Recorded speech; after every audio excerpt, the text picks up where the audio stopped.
ধপবাজ ফেরেববাজ 420 তৃণমূল সরকারের form fill up করবেন, আমাদের কোনো আপত্তি নেই। ইলেকশন কমিশনকে তার অ্যাকশন শুরু করার স্পেশালি 324 থেকে 326 সেটা দিয়ে গেছে। ওটা ঝাঁটা নিয়ে যাচ্ছে, মহিলা প্রধানের ঘরের ভিতর ঢুকে গালে চুমু খেয়েছে। আমি সব বলে দেবো, আমার তো সব ডিপার্টমেন্টের ভিতরে লোক বসানো আছে, মায়ে ডায়ে সব। স্থায়ী ঠিকানা দরকার। একবার কাঁঠাল আর আম পাঠিয়েছিলেন, আমি বলেছিলাম ওটা পোর্টের জায়গা। সি পারচেজ 2.5 কাঠা জায়গা, বাউন্ডারি ওয়াল করে নিয়েছেন, ছবি আমার কাছে আছে, দিয়ে দেবো ভোট ঘোষণা হলে। One fine morning. উনার খেয়াল নেই যে এই রাজ্যের কয়েক লক্ষ পরীক্ষার্থী তারা 12 তারিখ থেকে 27 তারিখ পর্যন্ত উচ্চ মাধ্যমিক পরীক্ষা দেবেন। কিন্তু কালকে তিনি 294টা বিধানসভায় আইপ্যাকের বুদ্ধিতে তাবেদার প্রশাসনের একটা অংশকে ব্যবহার করে একটা টেবিল আর 2টো করে টুল বা চেয়ার পেতে কাল থেকে এই ফর্ম বিতরণের কাজ শুরু হচ্ছে। এই ফর্ম বিতরণের কাজ কাল থেকে শুরু হচ্ছে। এই ফর্ম বিতরণের কাজ কাল থেকে শুরু হচ্ছে।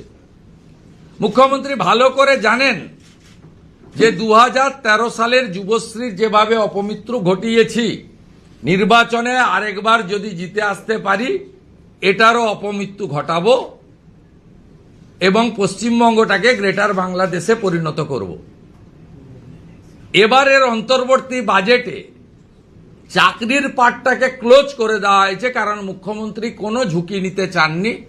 চাকরি দিলেই পার্থ অর্পিতারা চাকরি বিক্রি করবে, চাকরি বিক্রি করলেই হাইকোর্ট সুপ্রিম কোর্ট চেপে ধরবে, হাইকোর্ট সুপ্রিম কোর্ট চেপে ধরলেই সিবিআই, ইডি ইত্যাদি ইনকাম ট্যাক্স আসবে, তারা এলেই পার্থকে জেলে যেতে হবে, সঙ্গে মানিককে যেতে হবে, সঙ্গে কল্যাণময়কে জেলে যেতে হবে, সঙ্গে এসপি সিনহাকে জেলে যেতে হবে, জীবন কৃষ্ণকে এখনো জেলে থাকতে হবে। তাই তিনি এবারের অন্তর্বর্তী বাজেটে সম্পূর্ণভাবে চাকরির প্লাটটা ক্লোজ করে দিয়েছেন।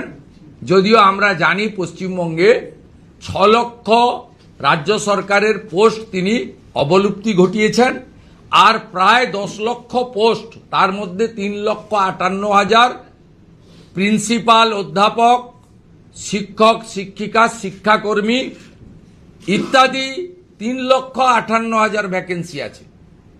1 লক্ষের বেশি, 1.5 লক্ষের কাছাকাছি পুলিশ কনস্টেবলের ভ্যাকেন্সি আছে। সব মিলিয়ে যোগ করলে 10 লক্ষ রাজ্য সরকারের ভ্যাকেন্সি পেন্ডিং আছে। তিনি ও পথে হাঁটেননি। চাকরি দিলেই পার্থরা চাকরি বিক্রি করবে, ভাগ উনি পাবেন। চাকরি দিলেই কালীঘাটের কাকু আসবে, কাকুর অনেক কথা বেরোবে। অর্থাৎ তিনি চাকরির পার্টটা কমপ্লিটলি ক্লোজ চ্যাপ্টার করে দিয়েছেন বেঙ্গলে। আগামীকাল থেকে টেবিল চেয়ার পেতে লম্বা লাইন পড়বে, আইপ্যাকের ক্যামেরা, চটি চাটা 1 শ্রেণীর মিডিয়ার ক্যামেরা ঘুরবে, তারা মুখ্যমন্ত্রীর প্রশংসাসূচক বক্তব্য দেখবে যে অন্তত আমরা তো কিছু না হোক এটা পেতে চলেছি। ইতিমধ্যে জলপাইগুড়ির এক নেতা ঘোষণা করেছেন যে দিদি আর যাই হোক আপনাদের জন্য গুটকার খরচটা অন্তত ব্যবস্থা করে দেওয়ার পরিকল্পনা করেছেন। তাই প্রথম প্রশ্ন আমি করি রাজ্য সরকারকে, 2013 17 লক্ষর আবেদনকারীর ভবিষ্যৎ কি হলো জানান আপনি জনগণকে। তার তালিকা প্রকাশ করুন, তাদের মধ্যে কতজন চাকরি পেয়েছে শ্বেতপত্র চাই। 1। দ্বিতীয় হচ্ছে, আজকের দিনে সব অনলাইন হয়ে যাওয়ার পরে, পোর্টাল হয়ে যাওয়ার পরে, উচ্চ মাধ্যমিক পরীক্ষা চলাকালীন কেন লক্ষ লক্ষ যুবককে কালকে থেকে আপনাকে রাস্তায় নামাতে হবে? আপনি কেন অনলাইন পোর্টালের মাধ্যমে আবেদন গ্রহণ করছেন না? এটা আপনার পুরনো চাল। 21 সালে নির্বাচনের আগে যে দুয়ারে সরকারের স্টাইল ছিল, সেই দুয়ারে সরকারকে পরে কয়েক মাস আগে আমার পাড়া আমার সমাধানে যে নাটক ড্রামাবাজি করেছেন আইপ্যাকের বুদ্ধিতে, চিটিংবাজ প্রতীক জৈন এবং তার কোম্পানি, যারা টেন্টেড হিসেবে অভিযুক্ত ইতিমধ্যে, তাদের ব্যবস্থাপনায় যে ড্রামাবাজি করেছেন, ঠিক আগামী কাল থেকে এই ড্রামাটা আপনি করতে চলেছেন বেকার যুবক যুবতীদের সঙ্গে। আমি পশ্চিম বাংলার বেকার যুবক যুবতীদের বলবো যে যেখানে পারেন দলে দলে যান ফর্ম ফিল আপ করতে, নিশ্চিতভাবে যান এবং সেখানে পশ্চিমবঙ্গ প্রদেশ যুব মোর্চার যে পোস্টকার্ড আমি একটু পরেই সোশ্যাল মিডিয়ায় দিয়ে দিচ্ছি, এটাও ফিল আপ করে দিয়ে আসবেন, এটাও দিয়ে আসবেন। চাকরি চায় বাংলা, চাকরি চায় বাংলা, এটাও দিয়ে আসবেন।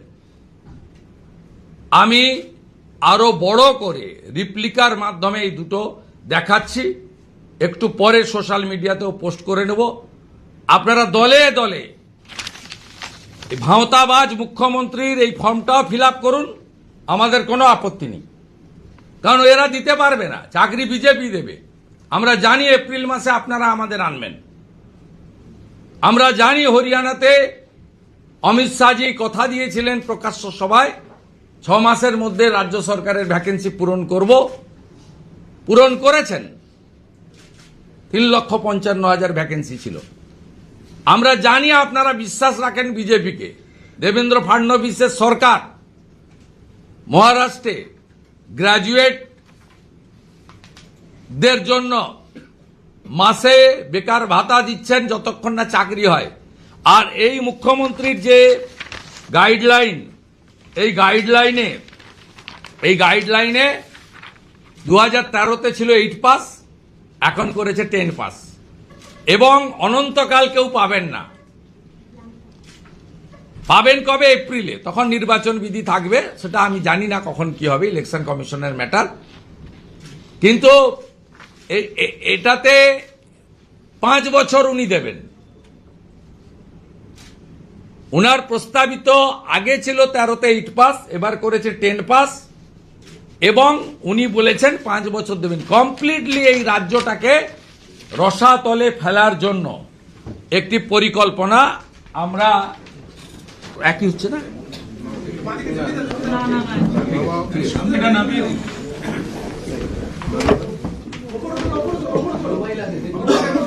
উপরে তোলা যাবে না, মুখ কাটবে।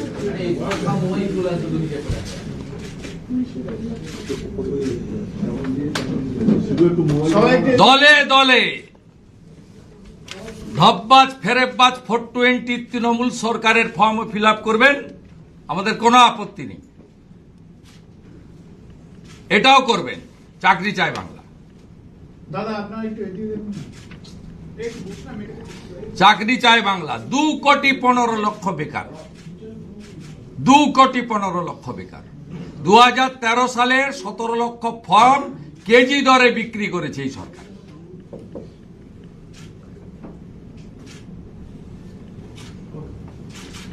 এবং আরেকটা কথাও আপনাদের, আমার বেকার যুবক যুবতী ভাই বোনেদেরকে অনুরোধ করব, রিসিভ কপি নিয়ে আসবেন, রিসিভ কপি রাখবেন। এই চিটিংবাজদের চিটিংবাজি আইপ্যাকের বুদ্ধিতে আপনারা এটা নিয়ে আসবেন এবং খরচা করে জেরক্স করবে, ছবি দেবে, তারপরে ছুঁড়ে ফেলে দেবে কেজি। এবং পয়সা খরচ করে ফটো দিতে হবে, জেরক্স দিতে হবে। পরিযায়ী শ্রমিকরা যদি, বা পরিযায়ী শ্রমিক শুধু নয়, পরিযায়ী কোনো শিক্ষিত যুবক যুবতী যদি থাকেন, তাকে গাড়ি ভাড়া করে আসতে হবে, কারণ অনলাইনের কোনো ব্যবস্থা নেই, অল ম্যানুয়াল এবং অফলাইন। যেমন কিছুদিন আগে আপনারা দেখেছেন সুপ্রিম কোর্টের নির্দেশে এসএসসি যে পরীক্ষা হয়েছিল, সেই পরীক্ষাতে 750 টাকা করে এক্সাম ফি নেওয়া হয়েছিল। 10.5 লক্ষ ছেলের কাছ থেকে নিয়েছে, ছেলে মেয়ের কাছ থেকে।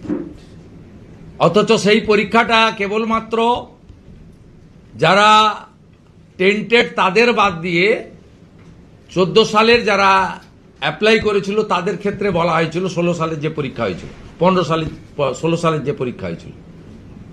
তাদের ক্ষেত্রে বলা হয়েছে কিন্তু 10.5 লক্ষ লোকের কাছ ছেলে মেয়ের কাছ থেকে 750 টাকা করে তুলে নিয়েছিল।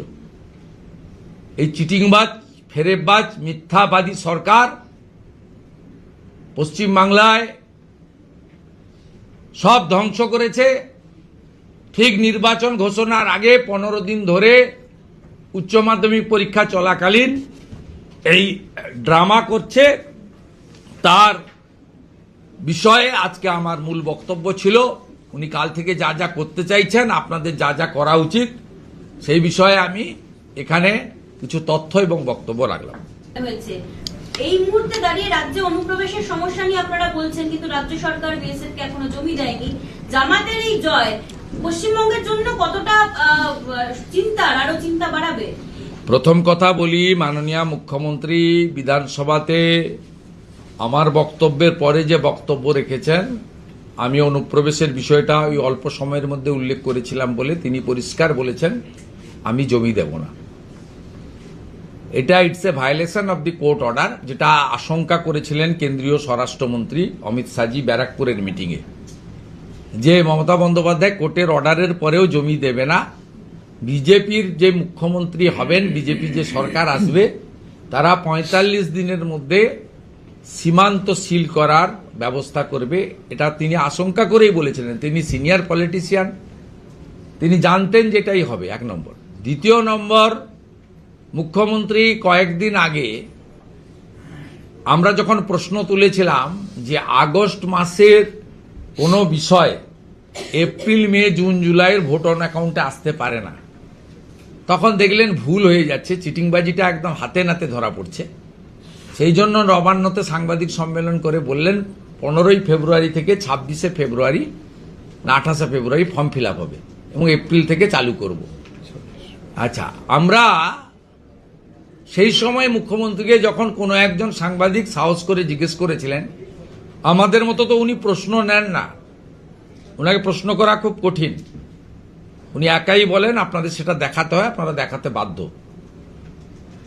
সেখানে কেউ একজন প্রশ্ন করেছিলেন ডিএর কি হবে, মার্চে যে 25% দিয়ে দিতে হবে, মানে 10,400 কোটি টাকা। তখন উনি বলেছিলেন এটা নিয়ে আমি কোনো কথা বলবো না, উঠতে উঠতে চেয়ার ছেড়ে উঠেই পড়েছিলেন, it's a sub judice matter. Supreme কোর্টে যে মামলা নিষ্পত্তি হয়ে গেছে, যে মামলা ক্লোজ করে দিয়েছে, ডিসপোজ আপ করে দিয়েছে, সেই মামলাকে রাজ্যের মুখ্যমন্ত্রী বলছেন সাবজুডিস ম্যাটার। তাই এই মুখ্যমন্ত্রী জমিও দেবেন না, ডিএও দেবেন না, এটা প্রমাণিত। আপনার কথা সুরেই বলি, ওখানে জামাত হেরেছে, এখানে জামাত 2 মানে তৃণমূল কংগ্রেস, এরাও এখানে হারবে, এটা নিশ্চিন্তে থাকতে পারেন। অ্যালার্মিং এটাই যে পশ্চিমবঙ্গের সীমান্তবর্তী যে বাংলাদেশের এলাকাগুলো আছে, আওয়ামী লীগের অনুপস্থিতির সুযোগ নিয়ে সেখানে জামাতিরা জিতেছে, যারা মৌলবাদ জঙ্গিবাদের উপর নির্ভর করে গ্রেটার বাংলাদেশের স্বপ্ন দেখে, যারা চিকেন নেককে কেটে ফেলার স্বপ্ন দেখে ইত্যাদি। এটা আমাদের কাছে আশঙ্কার। সেই কারণে পশ্চিমবঙ্গের রাষ্ট্রবাদী জনগণ, বিশেষ করে বাঙালি হিন্দু যাদের হোমল্যান্ড দিয়ে গেছেন ডক্টর শ্যামাপ্রসাদ মুখার্জি, স্বামী প্রণবানন্দ, এপ্রিলের নির্বাচনে কি পেলাম আর কি পাবো যোগ বিয়োগ তো হবে। তার থেকেও বড় বিষয় যে জামাতরা আমাদের 9টি সীমান্ত জেলার পাশের এলাকাতে জিতে গেছে, খুলনা থেকে শুরু করে, বরিশাল থেকে শুরু করে, রংপুর থেকে শুরু করে, চাপাই নবাবগঞ্জ থেকে শুরু করে, পঞ্চগড় থেকে শুরু করে, দিনাজপুর থেকে শুরু করে। It's a very alarming for patriotic people and specially the Hindu people in West Bengal. তাই আপনাদের এই নির্বাচনে সর্বাগ্রে ভারতবর্ষের আভ্যন্তরীণ সুরক্ষা এবং পশ্চিম বাংলায় আপনারা যাতে মুর্শিদাবাদের মতো সংখ্যালঘু না হয়ে যান, এই বিষয়টাকেও ভাবনা চিন্তার অগ্রাধিকারে রাখতে হবে। এই নির্বাচনের ফলের মধ্য দিয়ে আমার এটা অবজারভেশন, এইটা আমি পশ্চিমবাংলার জনগণকে জানাতে চাই। বলছি, মুখ্য সচিবকে গতকাল ডেকে পাঠিয়েছিল নির্বাচন কমিশন, এবং যেটা জানা যাচ্ছে যে 17 তারিখের মধ্যে যে 4 জন আধিকারিকের বিরুদ্ধে অভিযোগ, তাদের বিরুদ্ধে এফআইআর করা হয়নি, তাদেরকে এফআইআর করার নির্দেশ দিয়েছে। একই সঙ্গে গতকাল জেলা শাসকদের কাজকর্ম নিয়ে কড়া সমালোচনা করেছেন নির্বাচন কমিশন, এবং আজকেই শেষ হচ্ছে শুনানির পর্ব। আপনাকে প্রথম কথা বলি, ইলেকশন কমিশনের ব্যাপারে আমার অভিযোগ আছে। ইলেকশন কমিশন পূর্ণ অধিকার আছে ডাইরেক্ট সাসপেন্ড এফআইআর করার। তারা খুব ভদ্র আচরণ করে এই সরকারের আধিকারিকদের বলেছিল করতে। এরা 4 জনের বিরুদ্ধে এফআইআর করেনি। বসিরহাট 2 এর বিডিওকে সাসপেন্ড করতে বলেছিল, সেটাও করেনি। ইলেকশন কমিশনের উচিত এনাফ ইজ এনাফ, এবারে ডাইরেক্ট অ্যাকশন নেওয়ার। আপনারা ইলেকশন কমিশনের আইনের ম্যানুয়াল পড়বেন, 2000 সালের ক্লিয়ার ডাইরেকশন আছে। ইলেকশন কমিশন ডাইরেক্ট অ্যাকশন নিতে পারে, তারা অ্যাকশন নিক। এবং আমারও কিছু ভিডিও ডিএম আছেন, কালকে যে ডিএমরা কালকে মূলত পেয়েছে আমাদের অভিযোগ এই ডিএমদের বিরুদ্ধে। আপনি ভাবতে পারছেন প্যান কার্ডকে অ্যালাউ করে দিচ্ছে? আপনি ভাবতে পারছেন এই ডিএমরা ডোমেসাইল সার্টিফিকেট সকলের হাতে ঘুরে বেড়াচ্ছে, ডোমেসাইল সার্টিফিকেট ঘুরে বেড়াচ্ছে। এবং এখানে আপনার একাধিক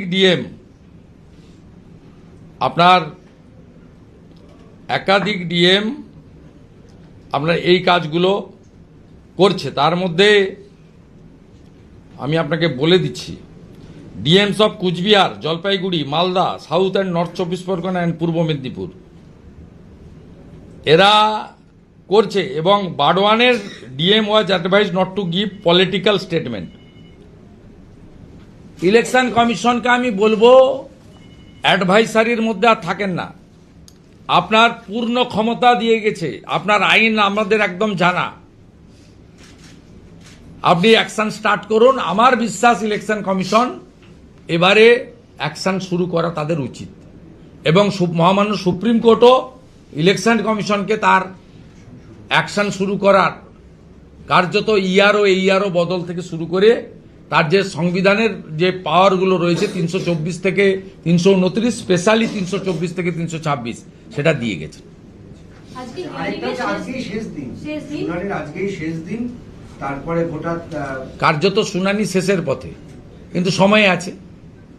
আসল যে কাজটা সেটা হচ্ছে মাইক্রো অবজারভাররা যেখানে ডাউটফুল হচ্ছে রেড ফ্ল্যাগ লাগাচ্ছেন, তারা অ্যাডভাইসার দিচ্ছেন। ওটা আপনাদের একটা চ্যানেল দেখিয়েছেন না যে মুখ্যমন্ত্রীরও জয় হয়েছে, মাইক্রো অবজারভাররা নাম ডিলিট করতে পারবেন না, এটা কোনোদিন ছিলই না। আরপি অ্যাক্টে পরিষ্কার কথা, 2 কলম আছে, অ্যাকসেপ্ট অবলিক রিজেক্ট। এবারে অ্যাকসেপ্ট লিখবেন অথবা রিজেক্ট লিখবেন, 3টে অপশন নেই। এবং এই পাওয়ারটা দেওয়া আছে ইআরওকে। এবং আগামী 28 তারিখে যে ভোটার লিস্ট বেরোবে, সেই ভোটার লিস্টে যদি ভুল থাকে আপনি আবেদন করতে পারবেন ডিইওর কাছে। ডিও অর্থাৎ ডিএম যদি আপনার আবেদন খারিজ করেন, আপনি যদি স্যাটিসফাইড না হন, ফাইনালি আসতে হবে সিওর কাছে। আর ভোটার লিস্ট তখনই বেরোবে যখন সিও সই করবে। সিও তখনই সই করবে যখন ত্রুটিমুক্ত হবে। আপনি 13টা যে ইলেকশন কমিশন বলেছে তার বাইরে নিচ্ছেন কেন? কলকাতা কর্পোরেশনের কাউন্সিলরদের হাতে হাতে ডোমিসাইল সার্টিফিকেট ঘুরছে কেন? আপনি কত সার্টিফিকেট দেখবেন আমার কাছে, দেখুন, দেখিয়ে দিচ্ছি আপনাকে। গোটা রাজ্য জুড়ে হচ্ছে। প্যান কার্ড তো আপনি নিতে পারেন না, আপনাকে মুখ্যমন্ত্রী বলে দিয়েছেন তাই নিয়ে নিতে হবে, এটা তো কোনো বিষয়ই নয়।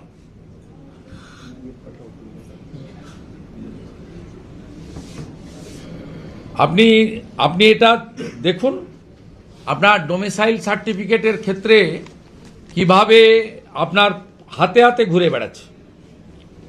আমি গ্রুপে পোস্ট করে দিতে পারি, কিন্তু আপনারা করবেন না, ওই ফোন নাম্বারটা দেবেন না। হ্যাঁ, পাঠিয়ে দিচ্ছি। কোথায় দেখিয়ে দিবি? তো গ্রুপে দিয়ে দিবে, পরশু ফোন নাম্বারটা ডিলিট করে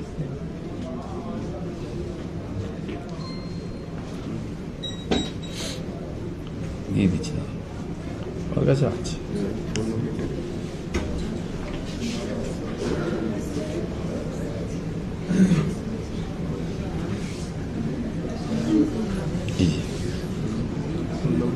এই যে ডোমিসাইল সার্টিফিকেট আমি দিয়ে দিচ্ছি, ফোন নাম্বারটা অমিট করে পোস্ট করে দিবে, কারণ দূর থেকে দেখতে অসুবিধা হচ্ছে আপনার। হাতে হাতে ঘুরে বেড়াচ্ছে কলকাতা কর্পোরেশন কাউন্সিলরদের, এগুলো অ্যাকসেপ্টেড নয়। আবারও বলি ইয়ারোদের, আপনাদেরকে মমতা ব্যানার্জি এবং ডিএম বাঁচাতে পারবে না। আবারও বলি ইয়ারো এবং এই ইয়ারোদের কাছে, আপনারা এগুলো করবেন না। আপনি যদি অবৈধভাবে অ্যাকসেপ্ট করেন তখন কিন্তু responsibility goes to you. Arvind Meena সহ যে ডিএমরা আপনাদেরকে অ্যাডভাইস করছে, অরবিন্দ মিনার অডিও ঘুরছে, সবার পোর্টালেও বেরিয়েছে, আপনারা জানেন। অরবিন্দ মিনা 5ই ফেব্রুয়ারি কি বলছে তার বিডিও এসডিওদের, সেটা ঘুরছে সবার কাছে, সাউথের ডিএম। এবারে আপনাদের আমি বারবার বলছি ইয়ারো এই ইয়ারোদের, আপনারা ডিওদের কোনো নির্দেশ ভার্চুয়ালি হোয়াটসঅ্যাপ মেসেজে নেবেন না, আপনি লিখিত অর্ডার ছাড়া করবেন না। আপনার চাকরি শুধু যাবে নয়, আপনাকে জেলেও থাকতে হবে। 432 জন এখনো বিহারে জেলে আছে, বিহারে 6 মাসের বেশি জেলে আছে। এই অ্যাক্ট কিন্তু খুব মারাত্মক অ্যাক্ট, নন বেলেবল অফেন্স। এখান থেকে বেরিয়ে আসার কোনো স্কোপ নেই। দয়া করে এই ভুল কাজটা করবেন না। আপনি পোস্ট করার পর দেখা গেল সেই তৃণমূলের নেতা তিনি জানিয়ে দিয়েছেন যে তিনি পদত্যাগ করছেন। যতদিন পর্যন্ত না তিনি নির্দোষ প্রমাণিত হবেন ততদিন পর্যন্ত। একটা মহিলা প্রধানের ঘরের ভিতর ঢুকে গালে চুমু খেয়েছে পঞ্চায়েত সমিতির কার্যালয়ে, ওকে পদত্যাগ সোমবার করবে। বিজেপির মহিলারা ঝাঁটা নিয়ে যাচ্ছে, ওখানে ওরা ঝাঁটা নিয়ে যাচ্ছে। ওই প্রধানের ভাই তৃণমূল করে, আমাকে ফোন করে কেঁদেছে। অফিসের ভিতরে ডেকে চুমু খাচ্ছেন আপনি মহিলা প্রধানদের, আর অন্যদিকে খালাবাবু ঘুরে বেড়াচ্ছে মহিলা স্বনির্ভর। হ্যাঁ, এটাই মহিলা স্বনির্ভর। একটা মহিলাকে কেনা যায় 1000-1500 টাকা দিয়ে। এর আগে প্রকাশ্যে পিটিয়েছিল সিউড়ি ট্যুর পঞ্চায়েত সমিতির চেয়ারম্যানকে, প্রকাশ্যে পিটিয়েছিল। এ তো পঞ্চায়েত সমিতি তার নিজের কক্ষে ডেকে, যেমন আরজি করে ডাক্তার বোন সেফ ছিল না, তেমনি বিডিও অফিস পঞ্চায়েত সমিতি, ওখানকে বিডিওর এফআইআর করা উচিত সোমোটো। এই দুর্বৃত্তদের পার্টি, ধর্ষকদের পার্টি, এ মা বোন দিদি বেটি সকলকেই কার্যত কি চোখে দেখে এই প্রধানকে সরকারি কক্ষের ভিতর চুম্বনের মাধ্যমে এটা প্রমাণ করেছে তৃণমূল কংগ্রেসের এই নেতা। শুধু পঞ্চায়েত সমিতির চেয়ারম্যান নয়, তৃণমূলের শ্রমিক শাখার জেলার সভাপতি। পার্টিকে উত্তর দিতে হবে, এদের প্রমোশন পেয়ে যাবে পরে। 2টো সিকিউরিটি যদি থাকে 4টে পেয়ে যাবে, অনুব্রত পেয়েছে। হলো রাজ্যের দেওয়া 8505 জনের নামের তালিকা। এই তালিকায় কতজন কোন গ্রেডের অফিসার, তাদের ডেজিগনেশন কতজন এআরও এবং আর অন্যান্য বিস্তারিত। তার মধ্যে মৃত আছে, কিন্তু কমিশন 2 জন মৃত আছে, আমি দিয়ে দেবো। কোনো কিছু বোঝা রিটার্ড আছে। কি বলবেন? কি কোর্ট কন্টেম্প্ট হবে? মমতা ব্যানার্জি পার্সোনাল মামলা করেছেন, সেই মামলার জাজমেন্ট কোর্ট কন্টেম্প্ট হবে। We already gathered all the documents. Court contempt হবে। ইলেকশন কমিশন অফ ইন্ডিয়ার কোর্ট কন্টেম্প্ট করা উচিত। একটু এমনি করবে অনেক হিয়ারিং এর শেষ দিন অটোমেটিক 58 লক্ষ গেছে, আজকে ওরা হচ্ছে আরো 6 লক্ষ। এতে কি বেনজল বোঝা যাচ্ছে যে এর মাধ্যমে বেনজল যেগুলো ঢুকেছে সেই এখনই বলবো না, ওদের মতো এক্ষুনি বলবো না। আরেকটা ডিএ নিয়ে প্রশ্ন। 28 তারিখে বিকেলবেলা বলে ডিএ নিয়ে সুপ্রিম কোর্টের নির্দেশের এক সপ্তাহ যা হচ্ছে ঠিক হচ্ছে, যা হচ্ছে ঠিক হচ্ছে। মুখ্যমন্ত্রীর কাছে একটাই কনসার্ন, বাংলাদেশি মুসলমান ভোট, আর দ্বিতীয় কোনো ওনার চিন্তা নেই। Face is the index of mind, she is worried, সবাই দেখে বুঝতে পারছেন, কোনো কাজে মন বসছে না। শুভেন্দুদা, সুপ্রিম কোর্টের নির্দেশের এক সপ্তাহ পরেও বকেয়া ডিএ মেটানো হলো না। ডিএ মামলাকারীরা আবারও গেলেন সুপ্রিম কোর্টে এবং তারা সরাসরি নোটিশ পাঠিয়ে দিয়েছেন রাজ্যের মুখ্য সচিব এবং অর্থ সচিবকে। এরা দেবে না, আমি আপনাকে বলে দিলাম দেবে না। দিতে গেলে মানে স্যালারিও বন্ধ হবে। 11,000 কোটি টাকা দেওয়ার ক্ষমতা নেই। এই যে সব হচ্ছে না, এই ফর্ম টম ইত্যাদি ইত্যাদি সব, এই যে ফর্ম, এই যে সব হচ্ছে, কোথায় গেল না এই ফর্ম, এগুলো সব হচ্ছে নির্বাচনী প্রতিশ্রুতির জন্য। শুধু প্রভাত মিশ্র এসিএস ফিনান্সের হাত পা ধরে পথশ্রীর টাকাটাকে তুলে নিয়ে 1,500 কোটি টাকা, 500 টাকা করে বাড়লে 1,500 কোটি টাকা মতো লাগে, 1,500 থেকে 2,000 কোটি। পুরোটা এখনো 2,20 লক্ষ অ্যাকাউন্টে যায়নি। যেমন 20 লক্ষ বাড়িরও 60,000 টাকা করে সবার কাছে যায়নি, 6-7 লক্ষ লোক পেয়েছেন। সেসব আমাদের কাছে তথ্য আছে। এইটা, এই যে পথশ্রী উনি 20,000 কিলোমিটার আপনার উদ্বোধন করেছিলেন কৃষ্ণনগর থেকে, তার যে টাকা, সেই টাকাটাকে স্টপ করে দিয়ে ওই টাকা থেকে এই 500 টাকা করে কিছু জনের অ্যাকাউন্টে ঢুকাতে পেরেছেন। উনি 11,000 কোটি টাকা দিতে পারবেন না, আমার কাছে তো হাঁড়ির খবর আছে। কিন্তু এইসব আমি ফিনান্সের সব বলে দেবো, আমি সব বলে দেবো। আমার তো সব ডিপার্টমেন্টের ভিতরে লোক বসানো আছে, মায়ে ডায়ে সব।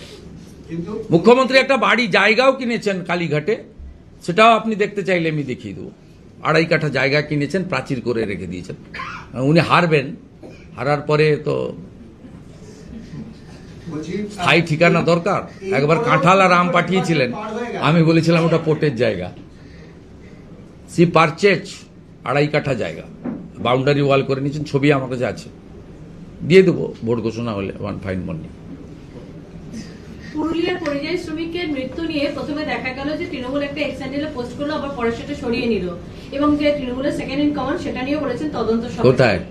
পুরুলিয়ার যে পরিযায়ী শ্রমিক কে খুন করেছে নামটা শুনবেন নাকি? যাবেন তো মাননীয় সেকেন্ড ইন কমান্ড, আপনি যাবেন তো এই বাড়িতে?